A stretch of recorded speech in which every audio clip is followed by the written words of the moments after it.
Due date po ngayon ni Fatty, July 5. Nasumpitan po last March 13, palagay ko.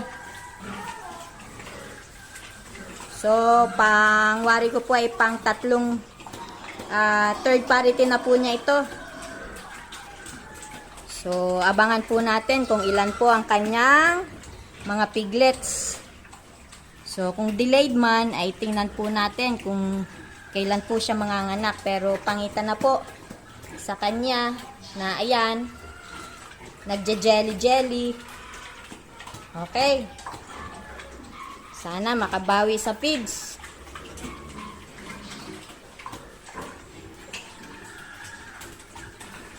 So, hindi po natin alam sa ganyang humbok ng tiyan ay makakailan siya. Dahil iba-iba po ang mga inahin.